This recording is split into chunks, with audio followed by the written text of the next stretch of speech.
저는 필리핀에서 선교를 하다가 한국에 들어와서 지금은 부산에 있는 부전교회 청년들을 섬기고 있는 최현규 목사입니다. 저희가 계속 기도하던 중에 내년 3월에 다시 헝가리로 우리 집시디를 섬기기 위해서 떠나려고 합니다. 그래서 또 귀한 교회에서 또 이렇게 함께 협력할 수 있도록 또 함께 마음을 모아주셔서 이렇게 우리 귀한 성도님들을 만나 뵙고 또 오늘 함께 말씀을 나눕니다. 사실 오늘 제가 생일입니다. 네. 네.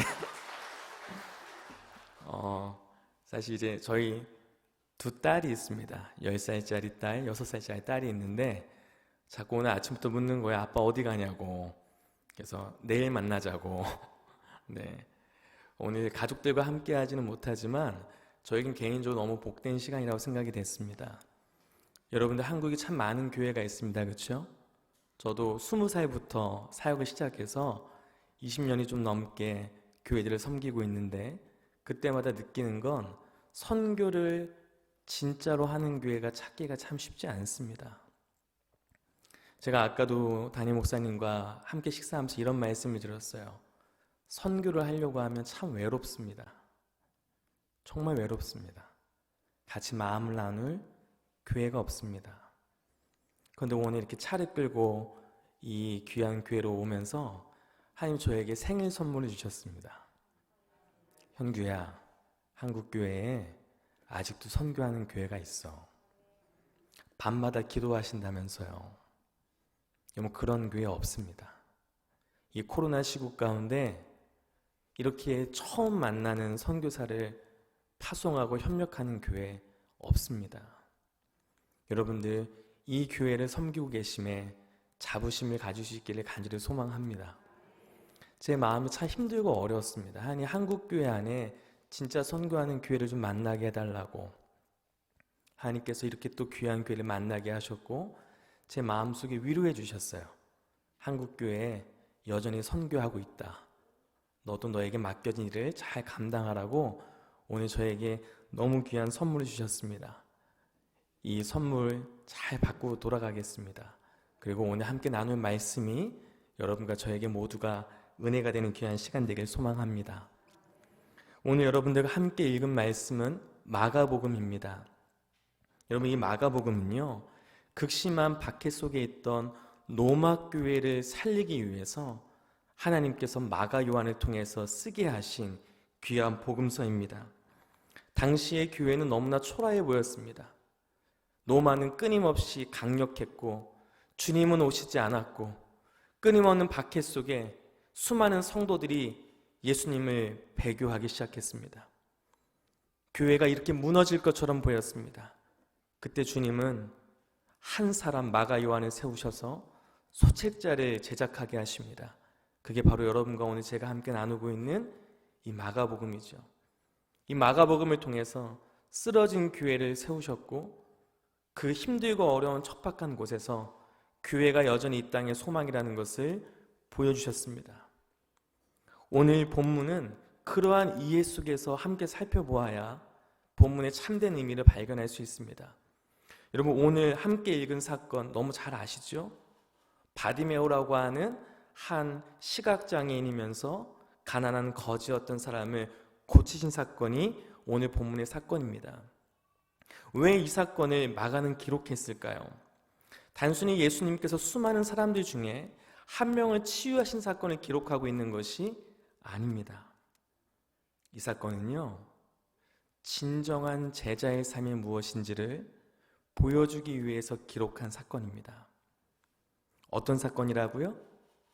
진정한 제자가 어떠한 것인지 보여주는 사건이 바로 오늘 본문입니다. 여러분, 4개의 복음서가 있지만 이 마가복음에 등장하는 예수님을 어떻게 우리가 설명할 수 있을까요? 이 마가복음에 나타나는 예수님은 이렇게 한마디로 정의할 수 있습니다. 길 위에 계신 예수님. 어디 위에 계신 예수님이요? 길 위에 계신 예수님. 예수님은 끊임없이 마가복음 안에서 걸어가십니다. 광야에서 갈릴리로, 갈릴리에서 예루살렘으로 가시죠. 자, 오늘 함께 읽은 본문 바로 앞에 있는 32절 말씀을 보시면 이렇게 기록이 됩니다. 우리 32절 말씀 같이 한번 읽어볼까요? 예루살렘으로 올라가는 길에 예수께서 그들 앞에 서서 가시는데 그들이 놀라고 따르는 자들은 두려워하더라. 이에 다시 12제자를 데리시고 자기가 당할 일을 말씀하여 이르시되. 예수님 지금 어디로 가고 계시죠? 예루살렘으로 가고 계십니다. 왜요? 십자가를 지시기 위해서입니다. 죽으시기 위해서입니다. 그래야 하나님의 구원의 뜻을 온전히 이루실 수 있기 때문이죠. 그렇다면 여러분, 예수님이 이 길을 걸어가신다면 제자들은 어떻게 해야 될까요? 예수님과 함께 이 길을 걸어가야 합니다. 마가복음 8장에 보시면 예수님이 이미 제자들에게 자신이 걸어가는 길을 함께 걸어갈 제자의 모습을 다음과 같이 설명하셨습니다. 우리 8장 34절의 말씀을 같이 한번 읽어보겠습니다. 무리와 제자들을 불러 이르시되 누구든지 나를 따라오려거든 자기를 부인하고 자기 십자가를 지고 나를 따를 것이니라. 여러분, 예수님은 자신이 십자가에 죽으시고 부활하실 것을 무려 3번이나 제자들에게 가르쳐 주셨습니다. 그리고 너희들도 이 길을 걸어가야 한다고 말씀하셨어요. 하지만 제자들은 이 말씀을 이해하지 못합니다. 제자들은 온통 예수님을 통해서, 예수님을 이용해서 자신들이 얻을 수 있는 영광이 무엇인지에 집중합니다.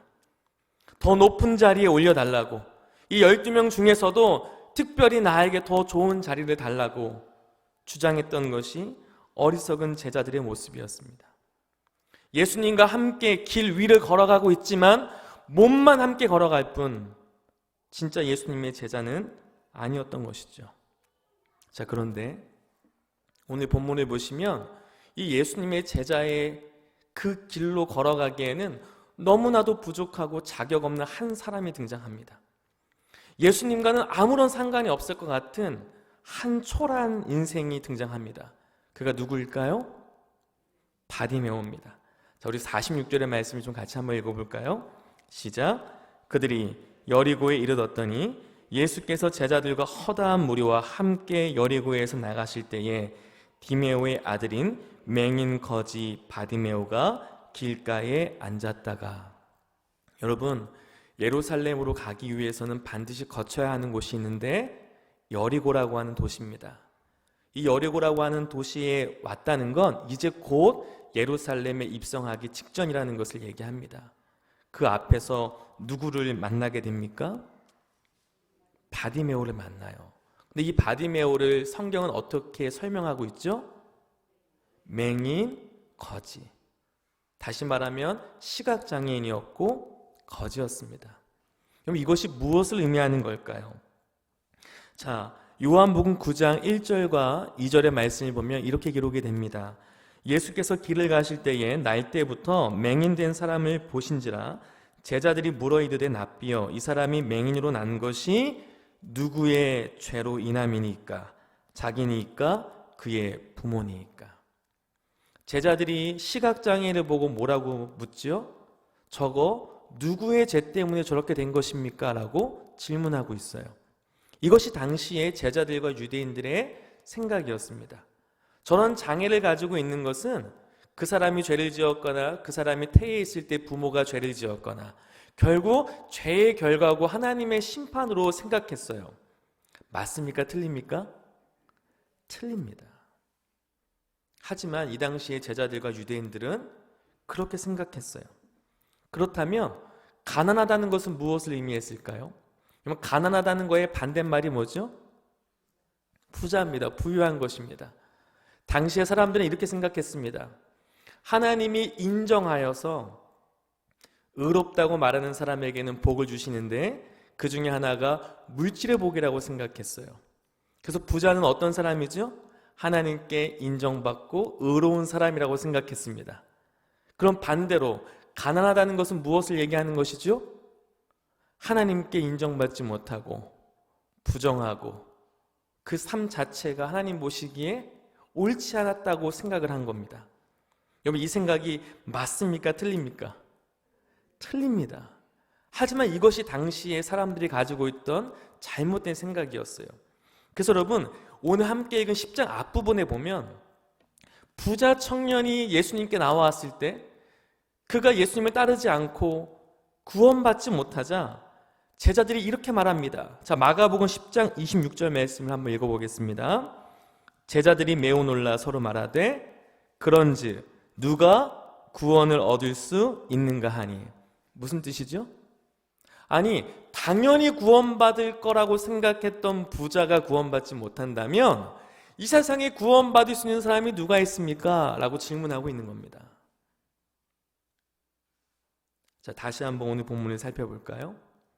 바디메오는 어떤 사람이었습니까? 시각장애인이었고 거지였습니다. 그 얘기가 무슨 뜻이죠? 결코 구원받을 수 없는 사람, 결코 구원받을 자격이 없는 사람, 사회적으로 종교적으로 완전히 버림받은 사람, 예수님이 걸어가는 길과는 전혀 상관이 없는 사람, 예수님의 그 영광스러운 길과는 아무런 관계가 없는 사람, 그 한 사람이 거기에 있습니다. 그래서 마가는 그 사람의 상태를 이렇게 설명합니다. 우리 46절 다시 한번 읽어보겠습니다.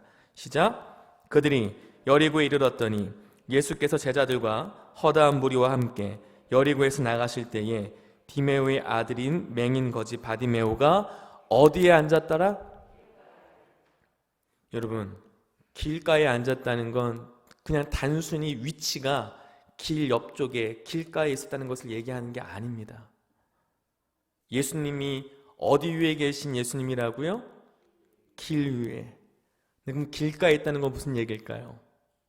예수님이 걸어가신 길과는 아무 상관없는 사람. 그것이 마가가 그리고 있는 이 바디메오의 모습이었습니다. 예수님의 제자로서 아무런 자격도 없는 사람. 그런데 이 바디메오가 어떻게 행동하는지를 한번 보십시오. 자, 우리 47절과 48절의 말씀을 우리 좀 힘있게 한번 읽어보겠습니다. 나사렛 예수시란 말을 듣고 소리질러 이르되 다윗의 자손 예수여 나를 불쌍히 여기소서 하거늘 많은 사람이 꾸짖어 잠잠하라 하되 그가 더욱 크게 소리질러 이르되 다윗의 자손이여 나를 불쌍히 여기소서 하는지라. 예수님과 제자들 수많은 사람들이 움직이고 있었기 때문에 바디메오도 알았습니다. 무엇인가 엄청난 소동이 일어나고 있다는 사실은 알았어요. 그래서 아마 그는 물었을 겁니다. 여러분, 이게 무슨 일입니까? 아, 지금 나사렛 예수라고 하는 분과 제자가 이 길을 지나가고 있다네. 사람들의 이야기를 통해서 그는 깨닫게 됩니다. 지금 이 여리고에 자기가 살고 있는 그 지역에 예수 그리스도께서 지나가고 계신다는 사실을 인식하게 됩니다. 인식하자마자 뭐라고 소리를 질렀습니까? 다윗의 자손 예수여 나를 불쌍히 여기소서라고 외치기 시작합니다. 여러분, 바디메오가 왜 소리를 질렀을까요? 바디메오는 왜 예수님을 다윗의 자손이라고 불렀을까요? 바디메오는 예수님에 대한 소식을 이미 들었기 때문입니다. 예수님이 어떻게 하나님의 나라, 하나님의 복음을 증거하셨는지, 예수님이 귀신 들린 자들과 병든 자들을 어떻게 치유하셨는지를 이미 그는 보지 못했지만 들었기 때문입니다. 그는 그 말씀을 듣고 예수님을 믿게 됩니다. 예수님은 바로 구약 성경이 예언하고 있는 참된 메시아, 구원자라고 하는 사실을 믿은 것입니다. 그래서 예수님께 소리 지른 것이죠. 그가 예수님을 믿었다는 사실을 어떻게 알 수 있을까요? 총 3가지를 통해서 알 수 있습니다. 첫 번째, 그가 예수님을 부른 호칭을 통해 알 수 있고, 두 번째는 예수님이 부르셨을 때의 그의 행동을 통해 알 수 있습니다. 마지막으로 예수님이 그에게 질문하신 것에 대한 대답을 통해서 이 바디메오가 예수님을 진짜로 믿고 있다는 것을 알 수 있게 됩니다. 자, 첫 번째, 예수님을 어떻게 불렀을까요? 다윗의 자손이요. 여러분 잘 알고 계시죠? 이는 단순하게 다윗의 혈통 중에 한 사람을 가리키는 표현이 아닙니다. 이 말은 유대인들에게 있어서 구약 성경에 예언된 다윗의 혈통으로 오실 그 약속된 메시아를 가리키는 표현이었습니다. 그럼 지금 이 바디메오는 자신의 앞에 있는, 직접 눈으로 보지 못하지만 지금 저 앞에 있는 저 예수가 누구라는 것을 믿은 겁니까? 약속된 메시아이심을, 바로 하나님이심을 믿은 것이죠. 그러기에 그 하나님께, 그 구원자에게, 그 메시아에게 요청하는 겁니다. 나에게도 은혜와 자비를 베풀어 달라고. 사람들은 시끄럽고 소란을 피운다고 그를 잠잠케 했지만 그는 더욱 소리 지르며 주님께 나갑니다. 자, 두 번째, 바디메오는 예수님의 부르심에 대해서 어떻게 행동했을까요? 자, 49절과 50절의 말씀을 여러분이 한번 읽어보겠습니다. 시작. 예수께서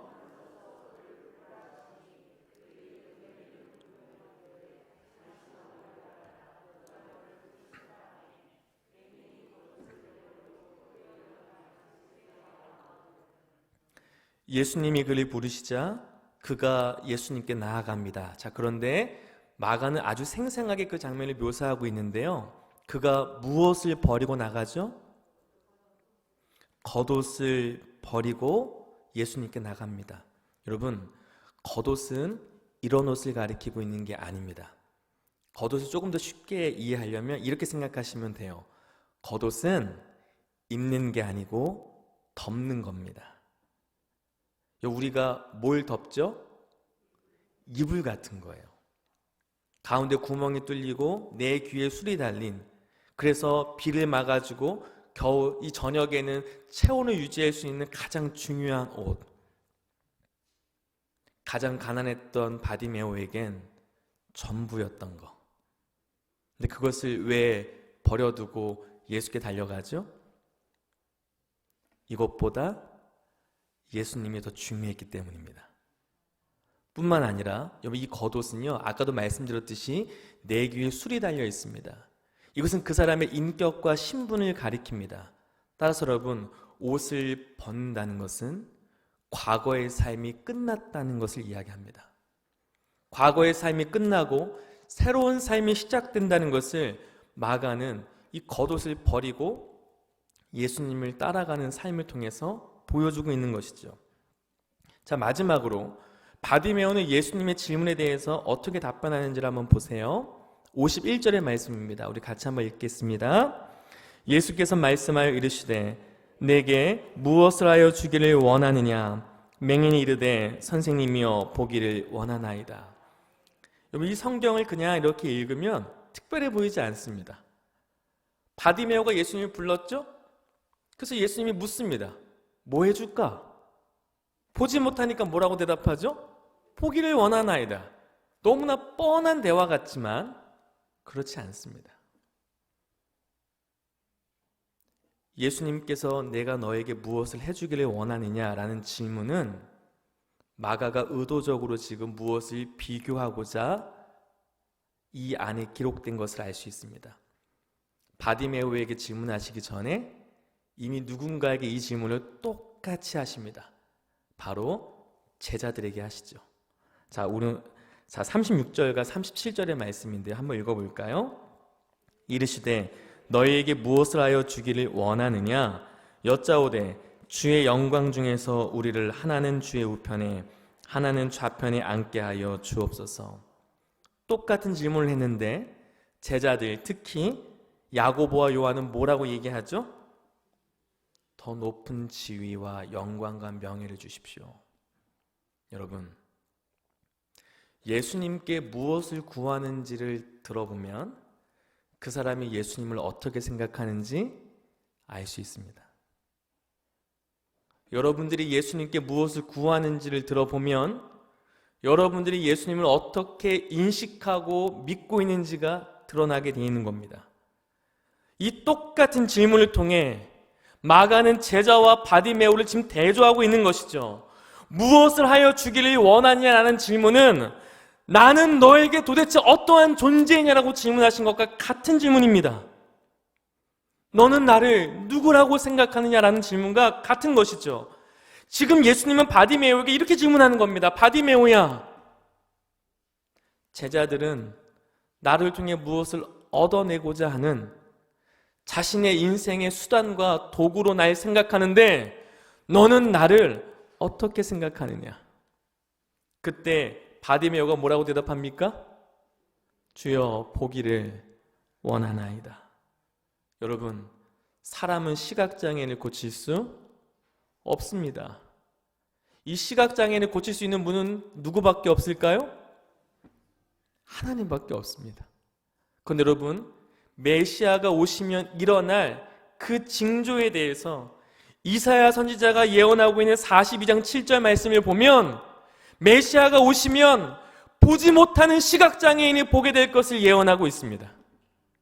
그럼 지금 여러분, 이 대답이 무엇이죠? 주여 내가 보기를 원하나이다. 이 말이 무슨 뜻이죠? 주님, 저는 압니다. 당신이 약속된 메시아라는 것을, 우리가 그토록 찾고 기다렸던, 우리를 죄 가운데 구원하실 유일한 우리의 삶의 소망이라는 것을 나는 알고 있습니다. 그러니 주님, 내가 보기를 원하나이다. 이런 바디메오는 예수님을 바르게 알고 믿었습니다. 비록 육체의 눈으로는 아무것도 보지 못하는 시각장애인이었지만 하나님은 그의 마음의 문을 여시고 예수 그리스도의 소식을 듣고 그분을 온전히 믿을 수 있는 참된 믿음을 주셨어요. 그 놀라운 믿음 앞에 주님은 52절에서 바디메오에게 이렇게 말씀하십니다.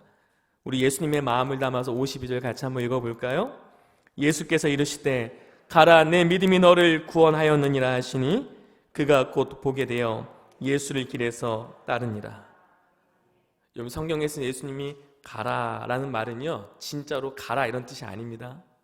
다 해결되었다라는 뜻이에요. 다 해결되었으니 이제 가라. 예수 그리스도의 믿음으로 말미암아 육체가 회복될 뿐 아니라 그는 참된 구원을 약속받습니다. 자, 그런데 여러분, 이 말씀을 통해 한번 생각을 해보세요. 누가 진짜 구원받는 하나님의 백성일까요? 아까도 말씀드렸지만 오늘 보면 바로 앞에는 부자 청년의 이야기가 기록되어 있습니다. 그는 자기 자신이 스스로 구원받았다고 생각했습니다. 왜요? 자기는 율법을 다 지켰거든요. 그 주님께 인정만 받으면 되는 겁니다. 아시죠? 제가 어떻게 살았는지. 제가 아니면 누가 구원받겠습니까? 했던 사람입니다. 하지만 그는 구원받지 못합니다. 너의 모든 재산을 가난한 사람에게 나누어주고 나를 따르라, 길 위로 올라와라 라고 말했을 때 그는 많은 재물로 말미암아 근심하고 예수님을 따르지 못합니다. 그때 예수님이 뭐라고 말씀하셨을까요? 자, 10장 26절과 27절 말씀을 보시면 제자들이 매우 놀라 서로 말하되 그런즉 누가 구원을 얻을 수 있는가 하니 예수께서 그들을 보시며 이르시되 사람으로는 할 수 없으되 하나님으로는 그렇지 아니하니 하나님으로서는 다 하실 수 있느니라. 아멘. 무슨 뜻이죠? 사람이 노력한다고 해서 구원받을 수 있는 것이 아니라 오직 구원은 누구의 주권 아래 있다? 하나님이 하시는 거라는 거예요. 너희가 너희의 인간적인 노력과 종교적인 행위를 아무리 한다고 해서 너희가 구원받을 수 있는 것이 아니다. 오직 구원은 하나님의 은혜로만, 하나님이 하셔야만, 하나님이 그 마음을 여셔야만, 하나님이 예정하셔야만, 하나님이 택정하셔야만, 하나님이 불쌍히 여기셔야만 가능한 거라는 것을 말해주고 있는 것입니다. 여러분, 오늘 바디메오가 왜 구원받았을까요? 믿어졌기 때문입니다. 예수님을 믿기 때문에 구원받은 거잖아요. 근데 믿어지게 하신 분은 누구죠? 하나님이십니다. 예수님을 본 적도 없지만 예수님에 대한 복음을 듣기만 했는데도 성령께서 그의 마음을 여셨고 그는 그 예수 그리스도를 약속된 구원의 메시아로 믿었습니다. 그래서 그는 그 메시아께 은혜를 구했고 그는 그 메시아를 자신의 입으로 고백한 것입니다. 여러분, 이렇게 은혜 가운데 구원받은 자의 특징이 무엇인지 아십니까? 진짜 은혜 받아 구원받은 자의 특징이 무엇인지 아십니까? 길 위로 올라가는 겁니다. 제자가 되는 겁니다. 자, 우리 52절의 말씀을 다시 한번 읽어볼까요? 시작. 예수께서 이르시되 가라, 내 믿음이 너를 구원하였느니라 하시니 그가 곧 보게 되어 예수를 길에서 따르니라. 아까 어디 있었죠? 길가에. 근데 이제는 길 위로 올라옵니다. 여러분, 오늘 설교의 제목이 뭘까요? 길가에서, 길에서. 여러분, 이게 단순히 그냥 길 위로 올라왔다는 얘기가 아닙니다. 보게 되었다라고 하는 말은요, 과거 시제로 단 한 번, 그때 그 순간 끝났다는 것을 얘기합니다. 그런데 여러분, 길에서 따랐다라고 하는 동사는 미완료로 기록이 됩니다. 무슨 뜻이냐면요, 그때부터 지금까지 계속. 여러분, 이 메시지가 도대체 로마에 있는 교회에게 어떤 의미였을까요? 이 바디메오의 사건이 다른 복음서도 기록이 됐을까요? 안 됐을까요? 되어 있습니다. 마태복음에도 누가복음에도 기록이 되어 있습니다. 그러나 마가복음에만 바디메오의 이름이 등장합니다. 이는 무엇을 이야기할까요? 이 마가복음의 말씀을 처음 읽고 있는 독자인 로마교회의 성도들은 그가 누구인지 잘 알고 있었다는 것을 얘기하는 겁니다. 바디메오는 그 당시에 초대교회 사람들에게, 로마교회 사람들에게 잘 알려져 있던 사람입니다. 마가는 지금 오늘 이 말씀을 통해 이렇게 이야기하고 싶은 거예요. 사랑하는 로마교회 성도님들, 바디메오 잘 아시죠? 바디메오에 대해서 한번 생각해 봅시다. 여러분, 그가 구원받을 자격이 있었습니까? 그는 길가에 있던 사람입니다. 아무런 자격도 없던 사람입니다. 보지 못했고 가난했던 거지였습니다. 그러나 지금 그는 어디에 있습니까? 그는 길 위에 예수님을 따라가고 있습니다. 여러분, 이게 하나님의 은혜를 받은 진짜 구원받은 성도의 삶인 것입니다. 여러분은 자격이 있었습니까? 여러분도 자격 없는 바디메오와 똑같지 않았습니까? 그런 당신을 하나님이 사랑하셔서 구원하셨고 이 제자의 길을 걸어가라 말씀하셨는데 지금 어디에 있습니까? 지금 당신은 길 안에 있습니까? 길가에 있습니까? 로마의 밖에 속에 사람들의 조롱과 사람들의 그 험난한 그 인생 속에 예수님을 버리고 다 도망간 나의 형제와 자매여, 다시 돌아오십시오. 바디메오처럼 계속 그 길을 걸어가십시오. 다시 길가에서 길 위로 올라오십시오. 다시 제자의 삶을 사십시오. 여러분, 이것이 오늘 본문을 통해서 마가 요한이 그 힘들고 어려운 고난 속에 있는 로마교회를 깨우며 들려주고 싶은 이야기인 것입니다. 사랑하는 성도님들, 제가 다시 선교사로 나간다고 했을 때 참 아이러니하죠. 목사님들 중에, 성도님들이 아닙니다, 목사님들 중에 어느 누구도 찬성한 분이 없습니다. 가지 말라고, 왜 가냐고, 힘들다고, 어렵다고, 한국에도 목사 많이 필요하니까 한국에서 담임 목회하라고. 여러분, 왜 제가 선교사로 떠나려고 하는지 아십니까? 예수님이 길을 걸어가셨거든요. 그래서 그 길로 다시 걸어가 보려고 합니다. 잘나서가 아니라, 누구보다 믿음이 뛰어나서가 아니라 은혜를 받았잖아요. 제가 바디메오였거든요. 그래서 다시 그 길로 걸어갈 뿐입니다. 여러분, 예수님께서 우리에게 명령하신 귀한 대위임 명령이 있습니다. 그렇죠? 그걸 우리가 흔히 선교라고 말합니다. 선교가 뭘까요? 여러분 너무 잘 아시죠? 마태복음 28장 19절과 20절 말씀을 보시면 이렇게 기록이 됩니다. 우리 이 말씀을 마음에 새기며 함께 같이 읽었으면 좋겠습니다. 마태복음 28장 19절과 20절 말씀. 그러므로 너희는 가서 모든 민족을 제자로 삼아 아버지와 아들과 성령의 이름으로 세례를 베풀고 내가 너희에게 분부한 모든 것을 가르쳐 지키게 하라. 볼지어다 내가 세상 끝날까지 너희와 항상 함께 있으리라 하시니라. 여러분, 예수님 뭐라고 말씀하십니까? 제자를 삼으라고. 모든 민족을 제자를 삼으라고. 여러분, 이 말씀을 잘 이해하셔야 돼요. 단순히 복음을 전해서 그들을 구원할 뿐만 아니라 그들 역시 제자의 삶을 살도록 주님 우리에게 명령하셨습니다. 그래서 가서 세례를 베풀고 내가 너희 가르친 모든 것을 그들에게로 가르쳐 지키게 하라고 말씀하셨습니다. 여러분, 저에게는 꿈이 있습니다. 제가 먼저 길 위에 설 뿐만 아니라 길가에 있는 수많은 헝가리에 있는 집시 형제와 자매들에게 예수 그리스도의 복음을 전하고 그 어린 아이들이 다시 길가로 올라오는 겁니다.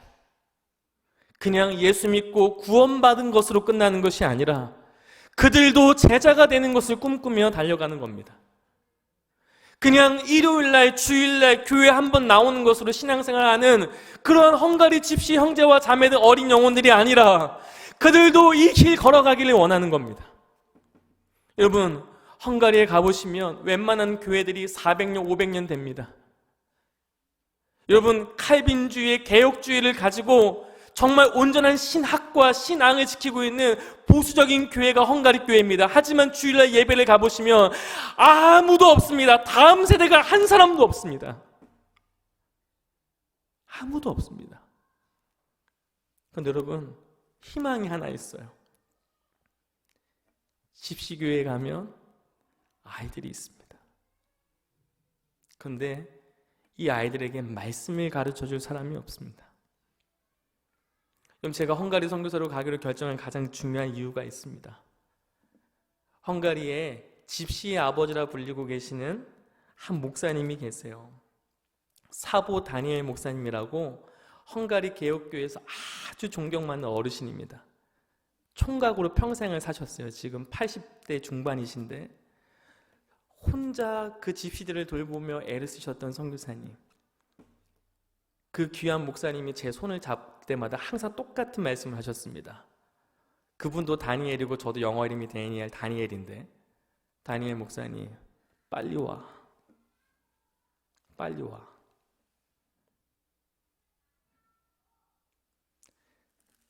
왜 오라고 하는지 알겠는 거예요.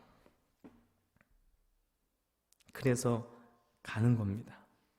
여러분, 집시에 대해서 좀 아시나요? 한국 사람들은 집시하면 이치현과 버님들의 집시 여인만 생각하시는 것 같아요. 그렇죠? 집시 여인. 막 낮에는 해 따라 밤에는 별 따라 사랑 찾아 떠나는 그런 여러분 낭만적인 삶이 아닙니다. 이들은 초대받지 못한 불청객입니다. 여러분, 유대인과 똑같이 전 세계에 가장 많이 퍼져 있는 사람들입니다. 하지만 유대인들은 어디 가도 존경받고 인정받지만 집시들은 어디에서든 무시와 멸시를 받고 살아갑니다. 그럼 집시가 전 세계에 몇 명 있는 줄 아십니까? 2천만 명이 있습니다. 그 중에 70%가 유럽에 있습니다. 그 중에 동유럽에 가장 많고 그 중에 하나가 헝가리입니다. 헝가리는 10명 중에 1명이 집시입니다. 참 많죠. 그런데 여러분, 유럽에서 이 집시에 대한 이미지가 좋을까요? 나쁠까요? 아주 부정적입니다. 게으르다, 배우지 못했다, 범죄가 일어나면 다 가장 먼저 집시부터 주목합니다. 그럼 집시는 참 역사적으로 아픈 과거를 가지고 있어요. 집시들은 돌아다니셨잖아요. 그렇죠? 그러다 보니까 이들에게는 공동 소유에 대한 개념이 있습니다. 재밌어요. 내 건 내 거, 네 것도 내 거. 이게 집시들이 갖고 있는 정서입니다. 그러다 보니까 도둑질을 할 때에도 죄의식이 있을까요? 없을까요? 없어요. 어차피 같이 쓰는 거니까. 그리고 그것을 누가 책망하면 거짓말에 능합니다. 그러니까 이러한 사고방식을 갖고 유럽 사회에 살려고 하니까 유럽 사람들과 계속해서 마찰이 생기게 되고 사람들은 그들을 미워하기 시작합니다. 결국 여러분, 16세기에는 영국과 프랑스, 스페인에서 국왕이 집시 추방령을 내립니다. 그리고 누명을 씌웠습니다. 저들은 악마와 연결되어 있다. 악마와 관련된 마법을 부린다. 그래서 여러분, 수많은 집시들이 재판대 위에 세워집니다. 화형을 당하고 생매장을 당하고 교수형과 극형에 처했습니다. 그 모습을 보고 사람들은 생각합니다. 집시는 절대 상종하면 안 되는 사람들. 이 집시에 대한 박해와 차별의 역사는요, 2차 세계대전 때 정점을 찍습니다. 여러분, 2차 세계대전 때 유대인들만 죽은 게 아닙니다. 유대인들과 동성애자들, 그리고 함께 집시들이 나치의 홀로코스트의 희생양이 됩니다. 이때 죽은 집시가 150만 명입니다. 하지만 아무도 집시에게 사과하지 않습니다. 동유럽에게는 더 심각한 문제가 생겼습니다. 우리 어르신들 잘 아시죠? 1990년대 초에 공산주의가 무너지면서 체제가 전환됩니다. 그때 엄청난 경제의 위기가 찾아옵니다. 2006년도에 EU에 가입을 한 지 얼마 안 돼서 미국발 리먼 브라더스 사태가 일어납니다. 그러면서 동유럽이 완전히 무너집니다. 최악의 실업률과 경제적인 어려움에 처하게 됩니다. 그때 사람들이 이 분노를 누군가에게는 쏟아내야 하는데 그걸 누구에게 쏟아냈을까요? 집시입니다. 무차별적으로 집시에 대한 증오범죄가 일어났습니다. 지금도 서유럽에서는 정치하려면 선거 처리될 때마다 하나의 공약을 내세워야 합니다. 집시를 몰아내겠습니다. 이게 집시들의 삶이고 집시들에 대한 인식입니다. 소망이 없는 것처럼 보이는 삶. 여러분, 제가 필리핀에서 사역을 할 때요, 대학에서 교수로서 생활도 했지만 참 많은 부족과 참 많은 교회를 섬겼습니다. 그때 제가 빈민촌에서 저희 첫째 딸을, 그때 당시 이제 6살 정도 되는 아이를 하나 앉혀놓고 물어봤어요. 얘야, 너는 꿈이 뭐야? 이렇게요. 그 판자 마을에 살고 있던 그 6살짜리 여자아이의 입에서 나오는 꿈이 뭔지 아십니까? 창녀가 되는 거였습니다. 왜? 창녀의 집에는 냉장고가 있거든요. 창녀의 집에는 텔레비전이 있었거든요. 제 딸과 똑같은 나이의 아이의 입에서 나오는 꿈이 창녀였습니다. 이 모습을 헝가리에 가면 보게 됩니다. 아이들이 꿈이 없습니다. 삶에 소망이 없습니다. 열심히 살아봤자 아무도 인정해주지 않는걸요. 여러분, 그곳에 수많은 길가에 바디메오가 있더라고요. 여러분, 이 수많은 집시들은 90%가 국가 정부의 보조로 살아갑니다. 그런데 헝가리 정부가 손을 대기 시작합니다. 못 해먹겠다는 거예요. 수많은 헝가리 개혁교회 역시 집시 문제에 대해서 무관심합니다. 관심을 가지지 않습니다. 여러분, 이들은 어떻게 해야 될까요? 하나님은 그들을 사랑하셔서 헝가리에 깨어있는 목사님들을 세우셨고 선배 선교사님들을 세우셨습니다. 그리고 이제 그것을 계속해서 함께 이어갈 많은 후배의 선교사들이 필요한 상황입니다. 그럼 저는 믿습니다. 하나님이 헝가리를 사랑하신다는 걸요. 그리고 집시들을 너무나 사랑하신다는 걸요. 그리고 저에게 이 작지만 저에게 꿈을 주셨습니다. 형규야, 너가 길가 위에 올라서서 예수 그리스도의 복음을 전해서 그들의 손을 붙잡고 그들도 길가가 아닌 길 위로 올라오게 해주렴. 그때 헝가리에 참된 소망이 일어날 줄 믿습니다. 여러분들에게 똑같은 도전을 드리고 싶습니다. 여러분 지금 길가에 계십니까? 길 위에 계십니까? 우리 은혜 받은 사람들이잖아요. 혹시 이 힘들고 어려운 시기 속에 잠시 길가로 계신 분들이 계시다면 다시 예수 그리스도의 사랑으로 길 위로 올라오실 수 있길 소망합니다. 여러분들은 잘 모르실 겁니다. 여러분들이 얼마나 위대한 일을 하고 계시는지, 이 아름다운 교회를 통해 여러분 이렇게 많은 선교사님들이 함께 힘을 내고 살아가고 있습니다. 헝가리뿐만 아니라 전 세계 여러분이 기도하시고 후원하시는 그 선교사님들을 통해서 얼마나 많은 사람들이 다시 길가에서 길 위로 올라오는지 모릅니다. 여러분, 목사로서 선교사로서 진심으로 감사드리고 계속해서 이 아름다운 꿈을 함께 꾸어가는 우리 모두가 되기를 주님의 이름으로 간절히 축원합니다.